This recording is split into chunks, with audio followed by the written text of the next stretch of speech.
Hello, this is Tech24 and I'm Rebecca Bowring. Here's what we have coming up in this week's programme. Tech splashes its cash on politics. Google co-hosts a Republican debate. LinkedIn holds an Obama town hall and Facebook forms a political action committee. We'll talk lobbying, antitrust and how online campaigning is taking off in France. Flattened, flooded, hacked and singed. It's been a bad year for Sony. Can a tablet Sony's electronics maker the leg up that it needs? We'll see if Sony's first Android slate stands out in a cluttered field. With politicians paying ever more attention to what tech firms are up to, there's a lot at stake in Washington as well as in Brussels, and doesn't the sector know it? Leading Web 2.0 companies are sponsoring presidential debates in the run-up to the 2012 US elections. Google and Microsoft have spent over $3.5 million on lobbying this year.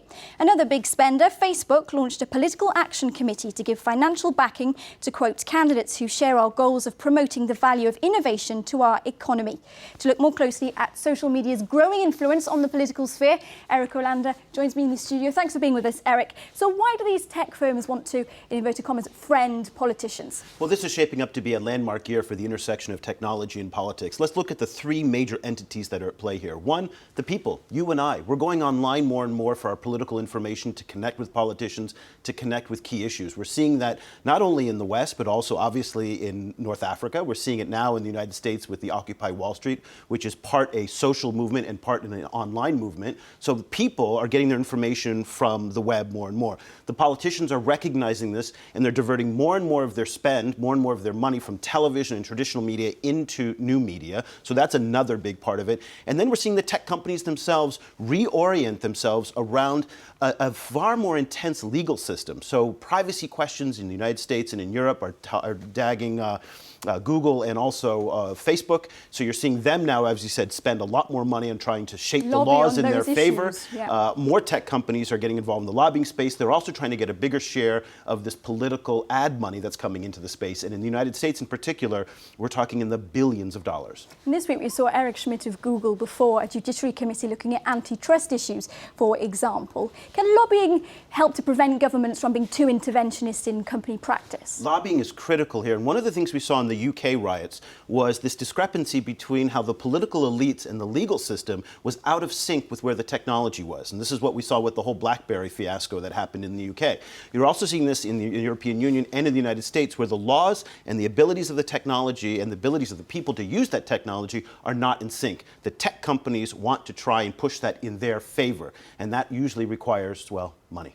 You're talking about politicians also trying to court tech companies in a way and use the internet as a platform for campaigning. What are the advantages of that strategy? Well, part of it is just connecting with a population that is really disconnected from all things political. In the United States, voter turnout now is less than 50%. In presidential elections, we creep just above 50% in the 2008 election with Barack Obama, but that was largely in part of Barack Obama's charisma. There's all the speculation now that voters are just tuned out. Here in Europe, you're seeing the same thing. So in large parts of the developed world and the advanced economies, where most of the money is for politics and technology, there's this disenfranchised electorate that just doesn't care. So one of the things politicians want to do, try to get into the social networks where you and I are talking with our friends and insert themselves in that conversation. That requires money and lots of it. So that's what you're seeing in the United States, the arrival of the billion-dollar campaign, and a lot of that's going to go into advertising that's targeting very, very special niches of the population. And of course, France goes to the polls in 2012 as well. Can you compare and contrast the web strategy amongst candidates here with the US? Well, when it comes to France in general, they're usually about 4 to 5 years, if not more, behind the United States in tech trends. Yeah. And so one of the things you're seeing here in France is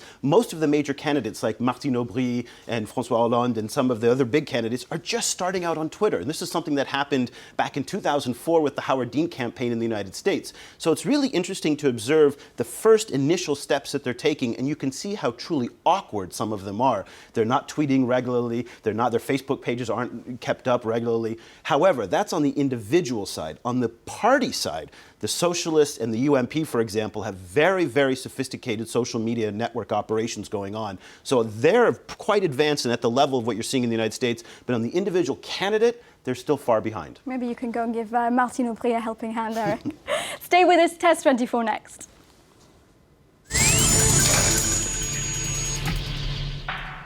So it stole the show at last month's IFA in Berlin, but is the Sony Tablet S what that Japanese company needs, Eric, to get it back on track? This is the brand new Sony Tablet S, and when I heard we were reviewing yet another Android tablet, I just was like, no, God, these things are so boring. So let's kind of go back. We've seen the Motorola Zoom, we've seen the Samsung Galaxy, we saw the Playbook earlier, which isn't using Android, but we're at the same time here we're seeing now this is a beautiful new tablet. Now, one of the first things I was just about to say, one of the first things you see here is the form factor is very different. It feels like a book.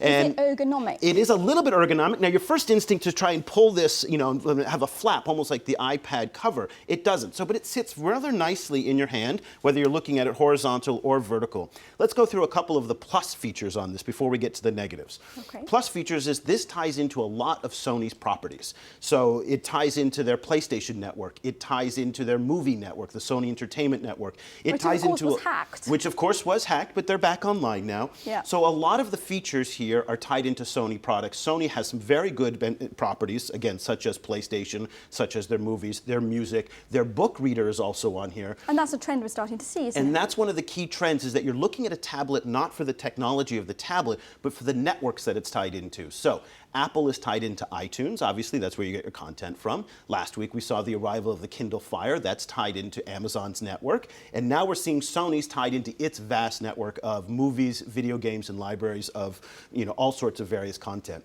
One of the other features that makes this distinct is it's got a full multi-user remote control to control all of your electronic devices. That's cool. That is a very cool device. Right now, those devices sell for about $250, so that's built into this. So those are the pluses. What are the negatives, just briefly? This is really, really expensive. 499 euros for 16 gigabytes, 599 euros for 32 gigabytes.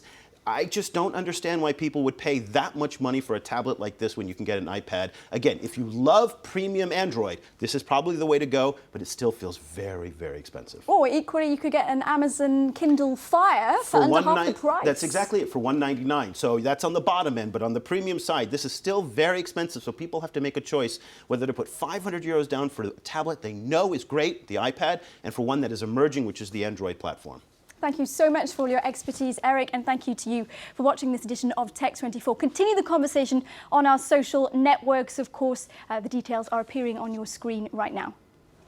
So we're going to leave you with an all-nighter, we could say, a Nuit Blanche, as it's known here in France, for the 10th edition of the Nighttime Contemporary Art Festival, which took place in Paris this weekend. Organisers got cutting edge. There was a treasure hunt with a difference using radio frequency identification. That's a form of wireless technology, and the participants' progress was posted to their Facebook page every time they checked in at an RFID terminal. Another example of where technology and culture collide. Enjoy that. We'll see you again next week here on Tech24.